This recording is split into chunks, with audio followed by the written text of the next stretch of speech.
And effectively, their main, and I've, wrote down main type of 5 outcomes that you'd want every team to almost have placated on their floor when they walk onto the floor, is to think collectively under pressure.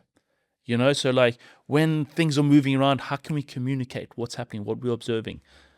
Think collectively under pressure. And then there are tactics and protocols, and tactics that we always, that we're thinking about all the time on the training floor. Communicated operational speed. Imagine that, like just the latency transfer, or the low latency transfer of information. Probably number 3 is the most important one for me, is repair conflict instantly. I think sometimes you can let something, the emotional charge is so high, maybe sleep on it for a night before you speak to somebody, a fellow brother. And what we're trying to do is create brotherhood, because I think brotherhood is missing in our culture. And therefore, if it's missing in our culture, it means it's going to be even harder to do it in a trading floor when there's fight or flight mode consistently. So how do you create brotherhood? How do you kind of create some of these, wonderful mantras in Buddhism, Christianity of, thy neighbor, and those elements? Replace ego with shared mission.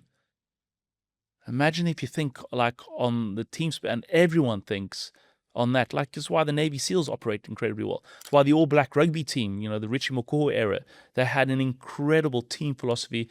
The rugby world champions for the last 2 World Cups, South Africa, there's this incredible speech by the head coach, Rossi Erasmus, and he's standing up after they just lost to Ireland. They still won the World Cup. They lost to Ireland, and he stands up there and he says the guys weren't feeling enough pain collectively as a team. And then he says, Sia Kolisi, who's the Springbok captain, is not bigger than South Africa. South Africa is bigger than South Africa. Kind of that shared mission. So replace ego, shared mission, and build emotional endurance through connection. And so those 5 elements, if a team can have a kind of operating procedure of how we deal with conflict, how we communicate in real time, but the most, again, how we deal with conflict, because conflict never, ever goes away.